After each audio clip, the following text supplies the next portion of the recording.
ప్రధాని నరేంద్ర మోడీ విశాఖ పర్యటనకు అన్ని ఏర్పాట్లు పూర్తయ్యాయి.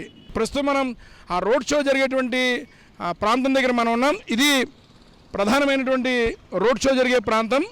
సిరిపురం నుంచి ఆంధ్ర యూనివర్సిటీ వెళ్ళేటువంటి రోడ్డు ఇది. రేపు సాయంత్రం 4:15 ప్రధాని నరేంద్ర మోడీ ఐఎన్ఎస్ డాగా ఎయిర్పోర్ట్కి వస్తారు.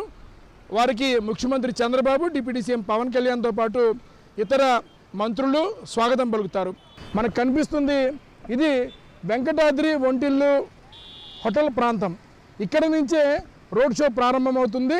ఆంధ్ర యూనివర్సిటీ వరకు సుమారుగా 1 కిలోమీటర్ ఉంటుంది. ఈ ప్రాంతం అంతా కూడా ప్రధాని నరేంద్ర మోడీకి స్వాగతం పలుకుతూ సాంస్కృతిక కార్యక్రమం నిర్వహించడం కోసం రోడ్ షోలో ఏర్పాటు చేసినటువంటి సాంస్కృతిక వేదికలు మనం చూస్తున్నాం. ఈ తరహాలో 2 వేదికలను ఏర్పాటు చేశారు.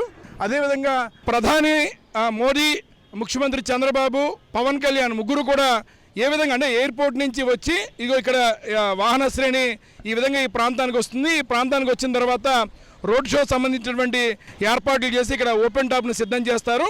ఓపెన్ టాప్లో ప్రధాని మోడీతో పాటు చంద్రబాబు, పవన్ కళ్యాణ్ ఇద్దరు కూడా ఓపెన్ టాప్లు ఇక్కడ ప్రారంభమయ్యి ఆంధ్ర యూనివర్సిటీ ఇంజనీరింగ్ కాలేజ్ జరిగేటువంటి వేదిక దగ్గర చేరుకుంటారు. ఈ పర్యటనలో కీలకమైనటువంటి అంశం ఉంటే అది విశాఖపట్నంలో ఈ ఆంధ్ర యూనివర్సిటీ రహదారిలో జరిగేటువంటి రోడ్ షో. అందుకే ఈ రోడ్ షో కోసం కట్టుదిట్టమైనటువంటి భారీ భద్రతా ఏర్పాట్లు చేశారు. అందులో భాగంగా జరిగినటువంటి ఒక ట్రయల్ రన్ ఇది. రేపు ఈ ప్రాంతం అంతా కూడా పూర్తిగా రక్షణ వలయం ఉంది.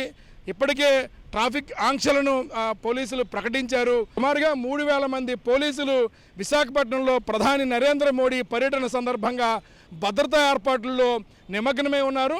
మరోవైపు 33 మంది ట్రైనీ ఐపీఎస్లను అలాగే గ్రూప్ 1 డిఎస్పీ అధికారులను కూడా ఈ పర్యటనకి భద్రతా పరమైన అంశాల కోసం వినియోగిస్తున్నారు.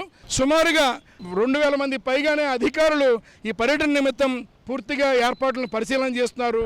సిరిపురం సమీపం వెంకటాద్రి ఒంటిల దగ్గర ప్రారంభమయ్యేటువంటి ప్రధాని నరేంద్ర మోడీ రోడ్ షో ఈ ప్రాంతంలో ముగుస్తుంది. ఎందుకంటే ఈ ప్రాంతం నుంచి ఇది ఆంధ్ర యూనివర్సిటీ ఇంజనీరింగ్ కాలేజ్ మహిళా హాస్టల్ ఇది.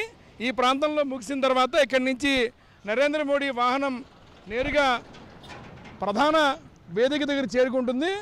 ఈ మొత్తం వేదిక దగ్గర సుమారుగా 2 లక్షల మంది వీక్షించేలాగా అన్ని ఏర్పాట్లు చేశారు. ప్రధానంగా ఉత్తరాంధ్ర వాసులే కాదు, యావత్ ఆంధ్రప్రదేశ్ వాసులంతా కూడా ప్రధాని నరేంద్ర మోడీకి ఒక అద్భుత ఘన స్వాగతం పలకాలని, ముఖ్యంగా విశాఖపట్నంలో ఉన్నటువంటి ప్రజలంతా కూడా ఒక అద్భుతమైన స్వాగతం పలకడానికి అన్ని ఏర్పాట్లు చేశారు.